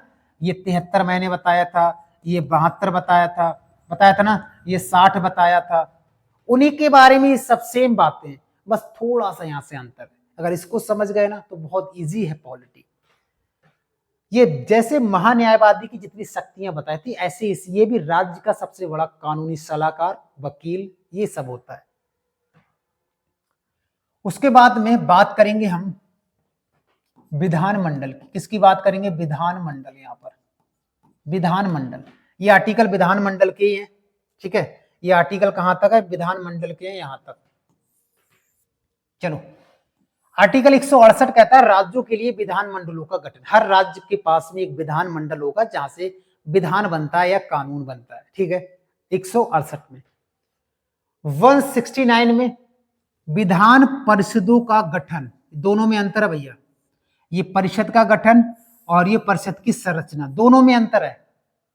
विधान परिषद यहां भी लिखा है, विधान परिषद यहां भी लिखा है। यहाँ गठन या सृजन की बात की गई है, यहाँ संरचना की बात की गई कि मान लेते हैं वर्तमान में 6 राज्यों में विधान परिषद है। अगर कोई राज्य विधान परिषद अपनाना चाहे तो कौन कौन सी शर्तों के द्वारा वो विधान परिषद ला सकता है, तो उनके बारे में यहाँ बताया गया है। विधान परिषद की संरचना कैसी होगी, विधान परिषद में कितने लोग शामिल होने चाहिए, कम से कम कितने होंगे, मैक्सिमम कितने होंगे, इनके बारे में यहाँ पर बताया गया है, ठीक है।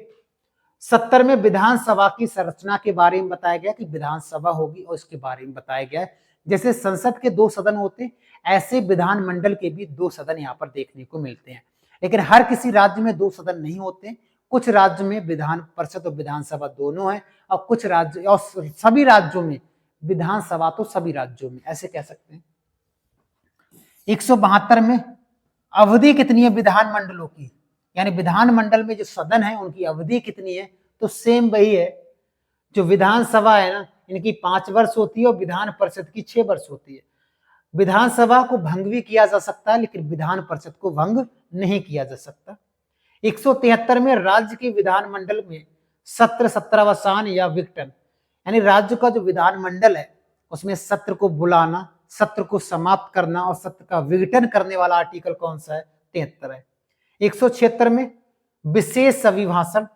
178 में विधानसभा का अध्यक्ष उपाध्यक्ष की बात की गई है, वहां पर लोकसभा का अध्यक्ष उपाध्यक्ष की बात मैंने कहा था।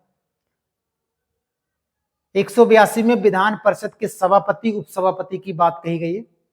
जैसे विधानसभा में अध्यक्ष होता है, ऐसे विधान परिषद में सभापति होता है, उपाध्यक्ष होता है, ये उपसभापति होता है, सेम होता है। याद रखेंगे ये राज्य के बारे में, ये धन विधेयक और ये वार्षिक वित्तीय विवरण, ये राज्यों के बारे में हमने वहां पर केंद्र के बारे में पढ़ा था। और आर्टिकल केंद्र वाले ज्यादा आते हैं और ये वाले कम आते हैं, हमको याद रखना है, ठीक है। उसके बाद में आर्टिकल 213, ये मैंने आपको बताया था, राज्यपाल अध्यादेश जारी कर सकता है। और इसमें मैंने कहा था हाई कोर्ट होगा, है ना। प्रथम हाई कोर्ट 1862 में खोला गया था और वर्तमान में 25 हाई कोर्ट है। 25वां हाई कोर्ट अमरावती है, 1 जनवरी 2019 से कार्यरत हो गया था। 215 में उच्च न्यायालयों का अभिलेख न्यायालय होना। 16 में उच्च न्यायालय का गठन किस प्रकार से किया जाएगा, क्या क्या शर्तें होनी चाहिए। 17 में उच्च न्यायालय के न्यायाधीशों की नियुक्ति कैसे होगी। याद रखेंगे न्यायाधीशों की नियुक्ति राष्ट्रपति के द्वारा की जाती, चाहे वो हाई कोर्ट के हो या सुप्रीम कोर्ट के हो, ठीक है। 21 में न्यायाधीशों का वेतन, जो हाई कोर्ट में मैंने आपको वेतन बता भी दिया था। 31 में यह कहा गया है कि 2 या 2 से अधिक राज्यों के लिए एक हाई कोर्ट होगा, 2 या 2 से अधिक राज्यों के लिए। जैसे फॉर एग्जांपल लक्षद्वीप के पास खुद का हाई कोर्ट नहीं है, वो कोचीन जाते हैं या कोच्चि जाते हैं। अंडमान निकोबार के पास में खुद का हाई कोर्ट नहीं है, वो कलकत्ता जाते हैं। हालांकि छोटी छोटी ब्रांचें डाल रखी है, वो बात अलग है। 226 में मैंने कहा था आर्टिकल 32 जब कर रहे थे तो इसके बारे में मैंने आपको बताया था। 33 में जिला न्यायाधीशों की नियुक्ति किस प्रकार से की जाएगी, ये आर्टिकल पूछा गया है। आर्टिकल 235 अधीनस्थ न्यायालय का नियंत्रण किस प्रकार से किया जाएगा, ये बताया गया, ठीक है। नेक्स्ट बढ़ते हैं। भाग 9 ग्राम सभा, ए और वी, हम का और खा भी यहां पर लिख सकते हैं। हालांकि ये आर्टिकल 243 से 243 ओ तक है, लेकिन सारे इंपॉर्टेंट नहीं है, तो केवल यही लिखेंगे भाग 9। या जो नगर पालिका, वो भी आर्टिकल 43 के खंडों में ही है, सहकारी समिति भी उसी में है, ठीक है। लेकिन ये याद रखेंगे ये भाग 10 में कहा गया है, ये भाग 10 वाला है। आर्टिकल 244 में ये कहा गया है अनुसूचित क्षेत्रों और अनुसूचित जाति के क्षेत्र और अनुसूचित जनजातियों के क्षेत्र के बारे का जो प्रशासन है उनके बारे में बताया गया है। यानी एससी और एसटी का प्रशासन के बारे में बताया गया है। आर्टिकल हमको याद रखना है। अब बात करते हैं भाग 11। भाग 11 में क्या है, संघ और राज्यों के बीच संबंध की बात बताई गई है, आर्टिकल 245 से 263 के बीच में। तो सारे आर्टिकल तो पूछे नहीं गए हमारे एग्जाम में, जितने भी पूछे गए उन पर बात करते हैं। जैसे आर्टिकल 246 कहता है कि संसद या राज्यों के विधानमंडल द्वारा जो कानून बनाए जाएंगे उनके बारे में जो विस्तार किया जाएगा वो बताया गया है। या सिंपल सा समझो, संसद द्वारा कानून बनाए जाएंगे या विधानमंडल द्वारा कानून बनाए जाएंगे, उनके बारे में बताया गया है। 46 में 49 क्या बताता है, इंपॉर्टेंट है 49 वाला। 49 ये कहता है कि जनहित के लिए यानी राष्ट्र हित के लिए कोई राज्य सूची पर कानून बनाने की बात की जाएगी तो संसद कानून बना सकता है राज्य सूची पर। वैसे तो राज्य सूची पर कानून बनाने का अधिकार राज्य सरकार को होता है, लेकिन जब राष्ट्र हित की बात आए, राष्ट्र के हित की बात आएगी, तो आर्टिकल 249 कहता है कि संसद भी कानून बना सकती है राज्य सूची पर। ऐसे जब आर्टिकल 250 क्या कहलाता है, जब कभी राष्ट्रीय आपातकाल या कोई भी आपातकाल लगता है भारत में, तो ऐसी स्थिति में राज्य सूची पर कानून बनाने का अधिकार संसद को हो जाएगा। किसको हो जाएगा, संसद को हो जाएगा, यही बताया गया है, याद रखेंगे। आर्टिकल 262 कहता है 2 राज्य या 3 राज्य के बीच में जो नदी भूमि विवाद होता है या नदी के बंटवारे को लेकर जो विवाद होता है वो आर्टिकल 262 के तहत किया जाएगा। जैसे कावेरी नदी कर्नाटक और तमिलनाडु के बीच में विवादित रहती है, ऐसी बहुत सारी नदियां हैं भारत के अंदर जो 2 या 2 राज्यों से अधिक विवादित रहती है। तो इसमें बताया गया आर्टिकल 252 में नदी या दून जल संबंधी विवाद इसी के अंतर्गत आएंगे, ठीक है। बात करते हैं भाग 12। भाग 12 में पैसा यानी वित्त संपत्ति के बारे में उपबंध है, आर्टिकल 264 से 301 तक, ठीक है। चलिए, आर्टिकल 266 कहता है संचित निधि। संचित निधि का मतलब है भारत का खजाना, जिसे हम कहते हैं संचित निधि या लोक लेखा निधि के बारे में बताएंगे। आर्टिकल 266 के क्लॉज 1 में संचित निधि है, लेकिन हम 66 में दोनों पढ़ लेते हैं, कोई दिक्कत नहीं। संचित निधि का वर्णन किस आर्टिकल में, 266। 267 में किसका उल्लेख, तो आप कहेंगे आकस्मिक निधि का। आकस्मिक निधि का मतलब है ये वाला, 267। राष्ट्रपति जब चाहे तो आकस्मिक निधि से रुपए निकाल सकता है, राष्ट्रपति की अनुमति पर ही निकल जाएगा, लेकिन सचिन संचित निधि से रुपए आसानी से नहीं निकलता है, वहां पर बहुत सारे लोगों की मंजूरी लेनी पड़ती है। आर्टिकल 280 बहुत पूछा गया है, वित्त आयोग के बारे में बताया गया आर्टिकल 280 ईस्वी में। प्रश्न आएगा वित्त आयोग का आर्टिकल कौन सा है, आर्टिकल 280 हो जाएगा। 87 में जो विद्युत पर करों की जो छूट आती है ना, वो किस आर्टिकल के तहत आती है, आर्टिकल 287। 293 में राज्यों द्वारा उधार लेना, जो राज्य केंद्र से रुपए उधार लेते हैं पैसा, वो कौन सा आर्टिकल द्वारा है, तो आर्टिकल 293। और आर्टिकल 300 का या ए में संपत्ति का अधिकार है, जिसे विधिक अधिकार कानूनी अधिकार बताया गया है, और ये पहले एक मौलिक अधिकार था, मैंने बताया था, लेकिन उसको हटा दिया गया है। भाग 12 में इसको रख दिया गया है आर्टिकल 300 का में। भाग अगर 14 की अगर हम बात करें तो यहाँ दो संघ और राज्यों के बीच सेवाओं की बात बताई गई है। केंद्र और राज्यों के बीच में जो सेवाएं होती हैं, चाहे सिविल सेवाएं या जो भी सेवाएं दी जाती हैं, उनके बारे में यहाँ पर दर्शाया गया आर्टिकल 308 से और आर्टिकल 323 के बीच में। सारे आर्टिकल नहीं पूछे गए, जो पूछे गए उन पर बात करते हैं। 3 आर्टिकल बहुत पूछे गए, 12, 15 और 20। 12 में कहता है अखिल भारतीय सेवाओं के बारे में बताया गया है, इसी के द्वारा आईएएस, आईपीएस और आईएफएस का निर्धारण या नियुक्ति किया जाता है। केंद्र और राज्यों में अखिल भारत की सबसे बड़ी सेवाएं हैं ये आईएएस और ये आईपीएस, आईएफएस, ठीक है। 15 में बोला गया है राज्य और केंद्र के लिए लोक सेवा आयोग का गठन। किसमें बोला गया है, यूपीएससी या स्टेट पीएससी के बारे में यहां पर बताया गया आर्टिकल 315 में। 20 में क्या बताया गया, लोक सेवा आयोग के जो कार्य होते हैं उनके बारे में निर्धारण करने का कार्य आर्टिकल 320। तो 12 में अखिल भारतीय सेवाएं, 15 में संघ और राज्यों के लोक सेवा आयोग का गठन और इनके बारे में, ठीक है। भाग 15 में क्या निर्वाचन है भैया, 324 से 329 ए तक है निर्वाचन। निर्वाचन के कितने सारे आर्टिकल पूछे गए हमारे एग्जाम में, और देख लेते हैं। जैसे आर्टिकल 324 पूछा गया है कि चुनावों का अधीक्षण, निर्देशन और नियंत्रण चुनाव आयोग में निहित होते हैं। चुनाव आयोग निर्देश दे सकता है, नियंत्रण कर सकता है, आचार संहिता लगा सकता है, ये सारे काम आर्टिकल 324 के तहत होते हैं, ठीक है। आर्टिकल 325 ये कहता है किसी भी व्यक्ति को धर्म, जाति, लिंग और जन्मस्थान के आधार पर सूची, जो बोर्ड की सूची होती है उसमें नाम आप देखते हो ना, तो उसमें अलग भेदभाव नहीं किया जाएगा किसी प्रकार का कि आप एससी हो, एसटी हो, आपके लिए अलग सूची आएगा, ऐसा कुछ नहीं है। एक ही सूची में सबका निर्धारण किया जाएगा, यही बोला गया। देखो, मतदान सूची में शामिल होने के लिए अपात्र नहीं ठहराया जाएगा। जो मतदान सूची है उसमें ऐसा नहीं कि आप शूद्र हो, आप एससी हो, एसटी हो, आप पात्र नहीं हो, ऐसा कुछ नहीं किया जाएगा। ये आर्टिकल 325 कहता है, ठीक है। सभी के लिए समानता यहाँ पर बताई गई है। लेकिन आर्टिकल 326 यहाँ पर यह कहलाता है कि लोकसभा और विधानसभा में वोट देने के अधिकार की बात की गई है। यानी अगर वयस्क को 18 साल से उम्र आपका ज्यादा है तो आप वोट दे सकते हो, और वोट देने का आर्टिकल आपका 326 हो जाएगा, ठीक है। चलिए भाग 16 की बात करेंगे, कुछ वर्गों के लिए विशेष उपबंध। कुछ वर्गों का मतलब है एससी एसटी के लिए विशेष, और भी कई चीजों के लिए विशेष उपबंध दे रखे। आर्टिकल 330 से आर्टिकल 342, 5 से आर्टिकल इंपॉर्टेंट है, देख लेते भैया। 30 वाला क्या कहलाता है, ये कहता है लोकसभा में एससी और एसटी, अनुसूचित जाति और अनुसूचित जनजातियों के लिए आरक्षण की बात की गई है। कहां पर, लोकसभा में, ठीक है। आर्टिकल 331 क्या कहलाता है, लोकसभा में आंग्ल समुदाय भारतीयों के प्रतिनिधि। यानी आर्टिकल 331 ये कहता है कि राष्ट्रपति 2 एंग्लो इंडियन को लोकसभा में चुनता था, अब नहीं चुनता है भाई, पहले चुनता था। लेकिन 104वां संविधान संशोधन हुआ था 2019 में, लेकिन लागू 2020 में हुआ था, तो उसमें इसको खत्म कर दिया गया है। कौन सा, 2 एंग्लो इंडियन वाला सिस्टम खत्म कर दिया है, ठीक है।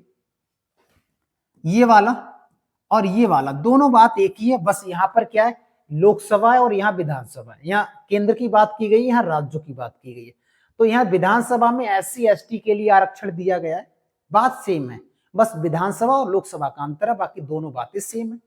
उसी प्रकार से ये वाले जो आर्टिकल है ये भी लगभग सेम है, लेकिन यहाँ भी लोकसभा और विधानसभा का अंतर है।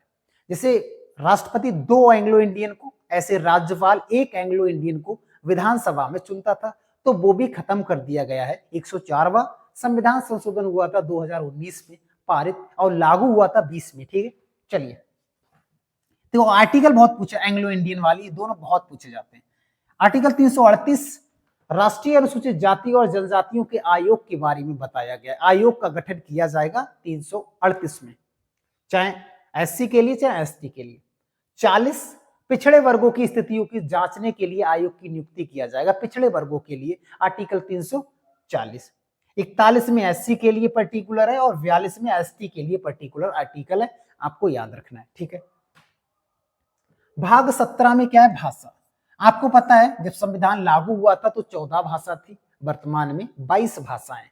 और 22 भाषाओं में अगर हम बात करें तो 21वां संविधान संशोधन हुआ था 1967 में, तो सिंधी भाषा को जोड़ा गया था इसके जरिए से, तो 15 भाषा हो जाए। कौन सी, सिंधी भाषा जोड़ी गई थी। ठीक है, उसके बाद में हुआ था 71वां संविधान संशोधन 1992 के द्वारा, और 3 भाषाएं जोड़ी गई थी, नेपाली, मणिपुरी और कोकड़ी। ठीक है, तो कितनी हो गई, 15, 16, 17, 18। और याद रखेंगे 92वां संविधान संशोधन 2003 के द्वारा 4 भाषाएं जोड़ी गई थी, बोडो, डोंगरी, मैथिली, संथाली। बोडो, डोंगरी, मैथिली, संथाली, याद रखोगे। टोटल कितनी हो गई, 22 भाषाएं हो गई। आर्टिकल 343 से 351 के बीच में, तो कभी कभी पूछा जाता है हिंदी और लिपि देवनागरी होगी, ये किस आर्टिकल में, तो आर्टिकल 343 का क्लॉज में कहा गया है, लेकिन हम आर्टिकल 343 याद रखेंगे। ठीक है, आर्टिकल 43 कहता है संघ की अधिकारित भाषाएं के बारे में बताया गया है, केंद्र की कौन कौन सी भाषाएं होंगी, क्योंकि राष्ट्रभाषा का उल्लेख नहीं है कहीं पे, पूरा संविधान में राष्ट्रभाषा का उल्लेख नहीं है, राष्ट्र नहीं, राजकीय भाषाओं के बारे में अलग अलग प्रकार से बताया गया है यहाँ पर। जैसे ये आर्टिकल है, आर्टिकल 345 में ये कहा गया है कि कोई भी राज्य अपना राजकीय भाषा चुन सकता है, अगर उसके पर्टिकुलर बहुत सारे क्षेत्र में भाषा बोली जाती है, तो 22 भाषा की जगह 23 हो जाएगी, 24 हो जाएगी। तो ये 2 चीजें यहाँ पर और याद रखनी है, अंग्रेजी 22 भाषाओं में सम्मिलित नहीं है, राजस्थानी 22 भाषाओं में सम्मिलित नहीं है, भोजपुरी नहीं है, हरियाणवी नहीं है, वो 22 भाषाओं में शामिल नहीं है, मैं आपको पहले बता दूं। 346 क्या कहता है, एक राज्य दूसरे राज्य के बीच में जो संवाद की भाषा होगी उनके बारे में इसमें बताया गया, 2 या 2 से अधिक राज्यों के बीच में जो बोलचाल की भाषा होगी उनके बारे में यहाँ पर दर्शाया गया है। ठीक है, आर्टिकल 347 में क्या कहा गया, किसी राज्य की जनसंख्या के एक वर्ग द्वारा बोली जाने वाली भाषाओं का महत्व को मान्यता देता है। यानी आपके राज्य में पर्टिकुलर एक भाषा है, कोई बहुत बड़ा वर्ग है मनुष्यों का, एक भाषा बोल रहा है, तो उसको राजकीय भाषा बनाने की बात की जाएगी, मान्यता दी जाएगी, यहाँ पर बताया गया है। 48 में सर्वोच्च न्यायालय और उच्च न्यायालय में प्रयोग की जाने वाली भाषाओं के बारे में यहाँ पर बताया गया। वैसे तो इंग्लिश में ही काम चलता है, बाकी और दे रखा है यहाँ पर। 351 में कहा गया हिंदी भाषाओं का विकास के लिए निर्देश दिए गए।